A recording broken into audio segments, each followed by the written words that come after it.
something kind of, I remember back in the day Uh-huh. when you would get dressed and you would get dressed up going on the plane, where I now, still do. remember now it's jeans and things like that and flip Leggings. flops and leggings. And right now, people are just not dressing the way they should.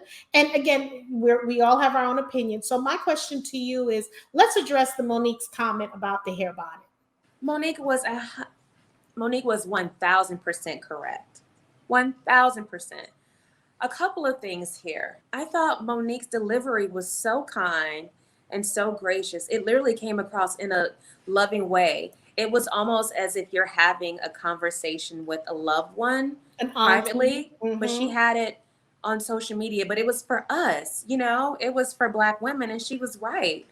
I do know in general it's a generational thing. So, like my mom and my aunts and the women older in my family, they will not go to the grocery store or run errands without lipstick and earrings on. My generation, and I'm 39, I'll be 40 next year. My generation and younger, not so much all the time. I definitely think that Monique was right. Going to the airport with a hair bonnet on is not an excuse.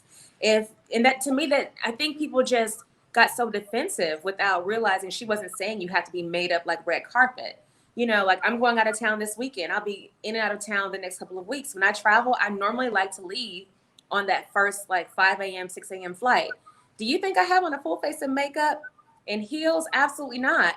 However, I do have my heels in my little tote bag because depending on where I have to go, but I have mascara on. I make sure my face looks nice and polished, whether that's just like a little concealer or a tinted moisturizer. The times that my hair is not how I would like it to be, cute little low bun and a ball cap and a nice tracksuit and clean shoes. And you still look presentable. Those international flights, I go to the airport looking a certain way. If I'm going, like I taught English and Pilates and yoga in Indonesia for months. And that is a 16 to 19-hour flight. I'm going to get on the plane looking a certain way. And then when I'm on that plane, I'm going to wrap my hair up. I'm going to put a headscarf on the plane, not walking through the airport, seeing people, get comfortable. You can go to the restroom and change. But that's just me because I feel like you just never know who you're going to meet as you're going through airports. I think it's always best to present and look your best. Doesn't matter, the label or if it's Target, Walmart, or for Neiman Marcus. You just need to look polished and put together. How important is it to you that women collaborate or women support one another? It's very important because we as women, no matter where we're from, socioeconomic backgrounds, we're all women. So we have a lot of things in common. That just biologically that we can relate to, whether that's having kids, not being able to have kids, relationships, different friendships, different stresses of holding down the household. And it's important that we recognize those things in each other more than what our differences are and really be there and uplift and help each other. It's important. I mean, there are already things in society that kind of work against us. It's like even in earning potential. Mm-hmm. So why would we not want to collaborate with each other to maximize the money we can make together and just to increase our power? I mean, it's all about girl woman power to me. And we have to support each other. We have to teach each other. We have to correct each other with love and just make sure that we are presenting our best foot forward at all times. It's so important that we as women, because we're mothers, we're nurturers, we're aunties, we're sisters, we're daughters. What are you doing for self-care? And how important is self-care?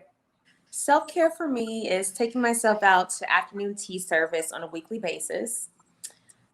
Self-care is doing monthly staycations at my favorite hotel, a couple minutes outside of Dallas.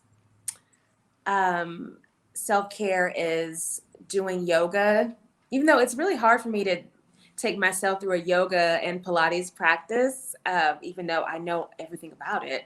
I like to be taught, but making sure that I keep my body flexible and healthy because we're only as young as our spine is flexible. So it's really important to pay attention to the flexibility in our spine. and just, keeping really good people around me who aren't afraid to tell me the truth, but empower and support me. What is your personal affirmation that you Ooh, live by? even, even through fear, move. Ooh, honey, that's your personal, that's your biblical, that's everything I right just, I there. just, that just came up, but that is, I will say that is something that I'm known for by my family and friends. And I always put this out there. People always say, fear nothing, or don't be afraid to take big steps. No, Or it's okay to fail. be afraid. Mm-hmm. Be as prepared as you can be to take those steps. You're never going to be completely prepared, because I thought I was completely prepared. And let me tell you, I wasn't. But had I not started, I would have still been in the trenches trying to figure things out. Um, it's okay to be it's okay to be afraid, but to me, it's not okay to be paralyzed by that fear. Yes, Don't be yes. paralyzed by your fear. We're going to give your company $40 million for you Uh, to do with what you think you can do to help other people. What would you do with at least, what would you do with all, let's say $40 million? So let's say $10 million a piece. What would you do with those? Where would you invest it? Where would you put it? How would you, and you have the opportunity to do whatever you want to do with that money. What would you do? I would invest in, oh gosh, The yeah. first 10 million. First 10 million, I would invest in legal defense for people that can't afford it and that truly deserve it. Because a lot of times, what I've learned in business is that if you, and thank goodness, I come from a background that if I don't have it, my parents do. I've never been without, but because of some experiences that I've been through, if I know my parents couldn't financially do some things legally, it would have put me in a really bad position. Right. And it would have, yeah. So because of that, I definitely would like to create some type of legal fund for people who can't afford it, but desperately need legal funds to help them. So, and that's funny. That's something that I would have never thought to do. But when you go through experiences, it just makes you see things so different. So that's Mhm. one. Two, I would invest in financial literacy for African Americans, not just for men, not for just young boys, but for women too. Um, trying to think, I would put money towards the arts Mm. because I went to performing arts high school, so the arts are very important. I would put money into business development for, I would say, for young kids all the way through people at the master degree level. And I would say, to be able to be a recipient of this opportunity, you don't have to be a college grad. You don't have to, you know, be going to college. If you have a high school diploma, you can be a part of this program and learn. I really would like to put money to trade programs too and education out Mhm. there. I wish that wasn't a thing when I was in school. When my parents were in school, everyone just learned to trade. That was a part of the curriculum. And I've heard of several reasons why that was taken out. That's another conversation for another day. But I think that should be brought back. I would love to put money to the importance in having young people have a trade again. That needs to be a priority. Everyone should have a trade. I agree with you because that's what I teach my mentees, that because right now they're looking for plumbers who are women. I met a young lady, well, an older woman. She was 40 years old and she retired at 25 as a plumber. They Amazing. keep calling her back to work, and she paid off her house. The second time she went back, she paid off her mom's house, her sister's house, and her cousin's house. So she told me at 40, she retired. She's 40 years old. She said, I'm not going back. And she said, because I went back, she says, I should have been fully retired at, I think she said like at 30. And she said, I just didn't want to do it. But she got that trade when she was 17. So she's like a master plumber, and she has a friend who's an electrician. So I'm talking to young girls about construction. I'm talking to them about welding. I'm talking to them Absolutely. about, because it's good money that you can make, It's right? excellent money. And you don't have to worry about, oh my God, I'm $90,000 in debt for college, Right. So college isn't for everyone. Where do you see your company 3 years from now? In a year or two, I want to have another conversation with you, because that answer could be very different. But for now, I see my company hitting the $1 million mark. I see us expanding the fragrance line into other hair perfume scents. I see, I would love to have different partnerships with different hair brands. So, say, Eat.Sweat.Undress hair perfume for Revlon. So maybe we Mhm. come up with like a signature scent for their shampoo, or just something like that.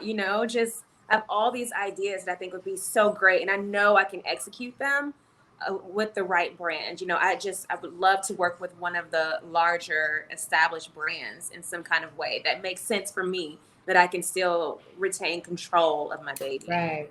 Where can we buy your hair mint, your hair fragrance? So right now, we are only on the website, Mhm. Eat.Sweat.Undress.com, Okay. but we have been sold in salons and fitness studios, and we are looking to get back into those arenas. So, Okay. I mean, the product is really great, and hairstylists and salon owners love our product. Okay, because I got to Um, try some of that fragrance. I Yes, definitely do. fitness studios love our product because after people work out, if they sometimes they don't have time to wash their hair, you can Mm-hmm. spray it in your hair and it gets rid of the smell completely. Mm. So, yeah, some people say, well, is it just covering up the scent? No, it doesn't do that. It gets rid of it while adding keratin and cashmelan to soften and strengthen and add a little bit of protein to your hair. This time of year, I only wear extensions the fourth quarter of the year to give my hair a break because I get blowouts weekly. Yes. And so, like right now, I have a little weave. Well, it's not a little. It's 18 inches long, but I have it. I have it bunned up Baby. like a little Parisian lady today. Oh, so you are. Oh, yes. I switch it up, and you know You why I switch doing it it. up? I You switch it doing up, it. and then in 2 weeks, I'm going to have braids down to my derriere, and then Mm-hmm. 2 weeks after that, I'm going to do a full sew-in. Mm-hmm. And the reason why I do that is because, if I'm saying that my product is great for natural, relaxed Yeah. wigs, extensions, You they have need to. people need to see that the developer, the owner, actually Mhm. wears all these different hairstyles, and I do. The Women Are Worthy show, we are so grateful to have you. We Thank want you to so thank much. you. We want everyone to support what she's doing. I'm telling you, I'm going to buy her stuff and I'm going to review it. Please. She's already going to get a great review anyway. So I'm Thank letting y'all know you. now. And this is not a paid endorsement. Let me put that out there. Okay. So we're going to use it. We're going to talk about it because there's a lot of products that I'm supposed to be doing and I haven't done it yet. So I can just put that on that list. But again, thank you for tuning in. We want everyone, if you want to join our tribe, you must subscribe to the Women Are Worthy channel or the Women Are Worthy network on YouTube. We're on Instagram as the Women Are Worthy Show. We're going to have upcoming episodes. We're going to have Mr. Caleb Anderson. He is the 12-year-old, 13-year-old that's admitted in college. It's phenomenal, phenomenal.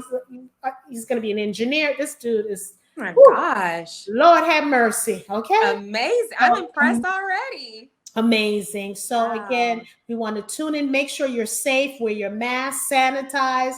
If you're vaccinated, still wear your mask. If you're not, please still wear your mask. And please, for the love of God, social distance.